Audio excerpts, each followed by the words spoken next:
What's going on, dudes and dudettes? So yes, long-awaited news that the top defensive tackle from Georgia, Bear Alexander, would commit or not to USC today.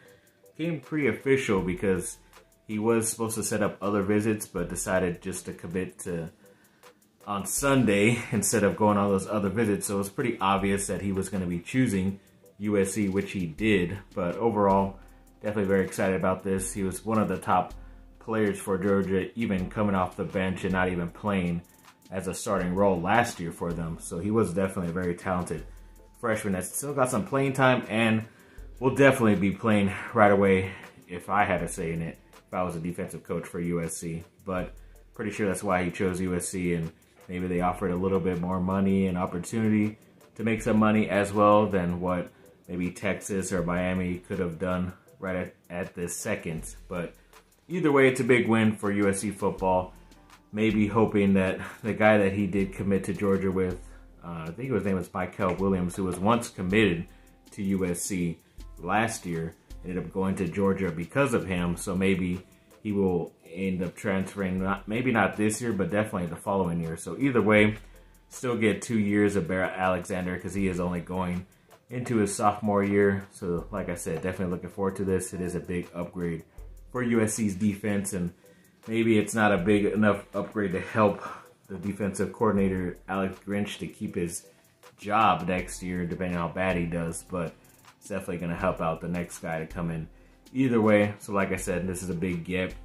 Then the other day, I think it was like a day or two ago, USC did get another commitment from the state of Texas in the 4-star running back Bryan Jackson.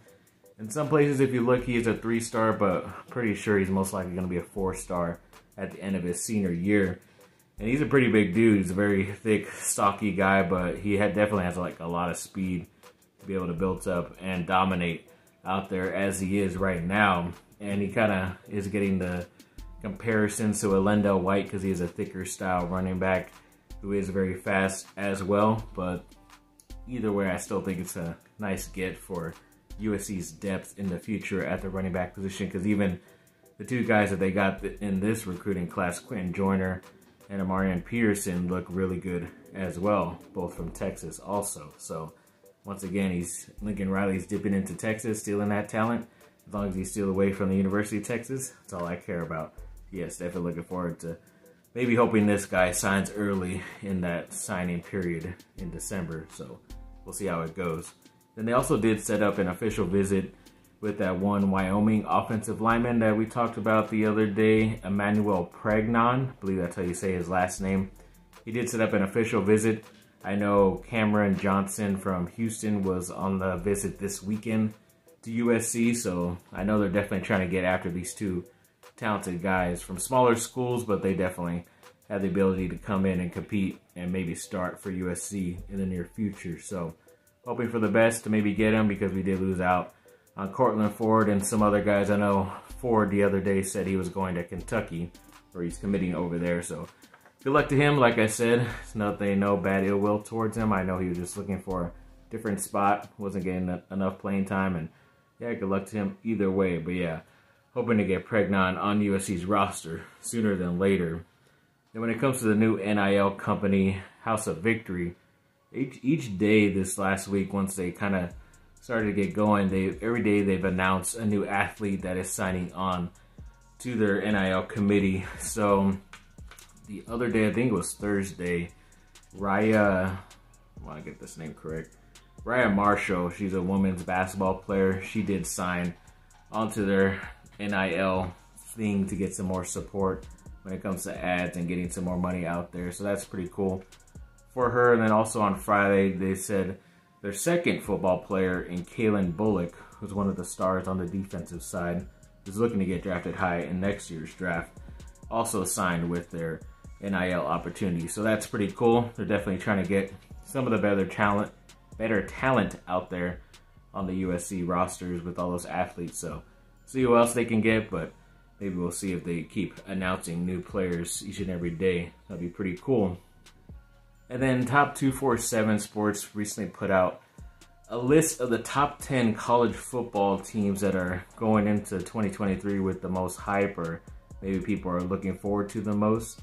And it was pretty surprising that Duke was actually up there at number 4, especially for a football team. But they definitely made some noise last year when nobody thought that they would. But it is going to be tough because I think they get pretty much all the best teams in the ACC this year. So they might not win as much games this year, but they will definitely be looked at and maybe playing in more of a primetime spot, especially because of how good their young quarterback is, Riley Leonard. So yeah, either way, it's pretty interesting. I know even UCLA was up there at number 8, which is dumb because everybody knows USC owns LA, and USC is still more interesting than UCLA, in my opinion, of course, but I think everybody else knows that to be true as well.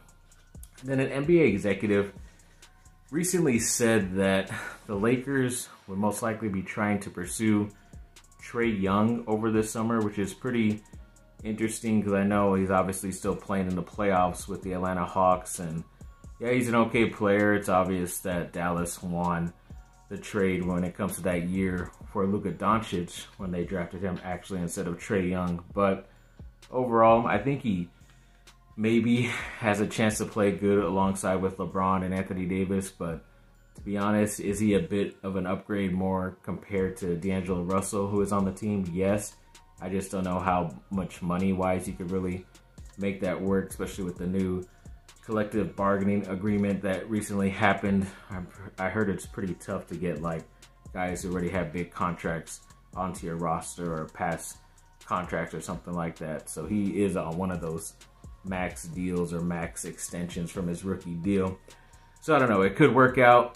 I still think he is a talented player, but he seems to need the ball in his hands a lot, kind of like a LeBron, to be able to be more effective. So I don't really think they could really play together, but maybe that's a thing to help LeBron not play that point guard type of role as much. But honestly, I think Trey Young is more of a shooting guard anyway. So if LeBron has the ball and he's set up in the corner or somewhere on the three-point line, Trey Young is, then I think that could be pretty interesting as well next year. But we'll just have to wait and see what ends up happening. But could be a very interesting idea going on this summer. And yes, speaking of those Lakers, they did play the third game in this series against, excuse me, the Memphis Grizzlies last night in home. The first time, I mean, they played a couple years ago against Phoenix in LA in the playoffs after COVID and stuff, but it really wasn't the end of COVID in LA at the time, because I think when the Lakers played their home games, they only had up to like 15 to 18,000, something like that, total in the arena. It could have been less.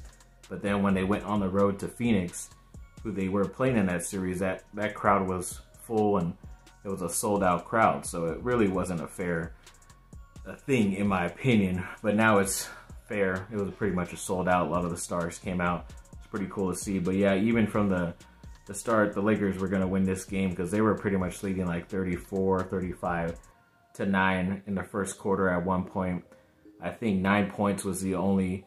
Yeah, that's where the Memphis Grizzlies stopped, so that was like a NBA record in the playoffs as well for the lowest amount of points in a quarter, especially the first one for any team, so that was pretty crazy. But yeah, the Lakers ended up winning 111 to 101. It got closer at the end for no reason. It shouldn't have, but of course they let Ja Morant go off for like 20-plus points straight for his team, and he tried all he could, but it just wasn't enough because Anthony Davis ended up going off for like 31 points and 17 rebounds. LeBron James had 26 points, 9 rebounds, excuse me, and 5 assists. He definitely should have had more because it's supposed to be his revenge game against Dillon Brooks, even though Brooks got ejected in the third quarter. But yeah, still LeBron kind of controlled the pace, and even though the score was a 10-point win, they were pretty much having that 16 to 20 point margin throughout most of the game. Either way, the Lakers winning. So yes, it did suck here and there when the Grizzlies made their run, but either way, it still felt like the Lakers were still going to get this victory no matter what. It just took a while for some reason. But yeah, they now lead the series 2-1, even as a 7th seed. A lot of people still thought the Lakers could win this matchup, even though I just said it was so up in the air because Memphis is supposed to be the better team, but they are dealing with a lot of injuries, so it's kind of the reason why the Lakers we're able to get the lead in this series. I mean, as long as you win the next game, you only have to win one more. But if the series is tied back 2-2 and you're going to Memphis the next game, at least 2 more times in Memphis, 1 back in LA, I don't know. It's going to be tough. I don't want it to go to 7 games because, like I said, if it goes to 7 games, then I definitely think the Lakers are going to lose in the next round no matter what. But if they can only go maybe 6, definitely try to end it in 5. I think they definitely will have a chance to be able to get at least some rest before their next round, because I think they would play either the winner of the the Warriors or the Kings, and that is looking like it's going back and forth right now as well. I think it is tied 2-2 now because the Warriors did win a little bit earlier on today, so that one's gonna most likely go 7 games. So like I said, they would get enough rest to play whoever it is they're gonna play, and so it would be definitely a very interesting matchup in the next round. And then, yes, to end off on some miscellaneous news, I'm pretty sure nobody watched this show. Even I was really late to the show because I wasn't really that interested in it. It's the new National Treasure show that was on Disney Plus. It was okay. It wasn't that great. And of course, they kept saying that there was going to be another season, but I think Disney officially canceled the next season as well. So it doesn't look like there's going to be any continuance of the story. I think they should have just stuck with the movies anyways, in my opinion. I mean, they hinted at the other characters, Nicolas Cage's character, but he was never on the show, and they brought in another character, but it still wasn't enough. It was only for 1 episode. So either way, I think this is better. Still try to get the script right for the movie. Try to bring Nicolas Cage back and try to continue that story, in my opinion. So yes, thanks for watching, people. Like and subscribe. Comment down below. Let me know what y'all think. Have a good rest of your day. Bye. Fight on.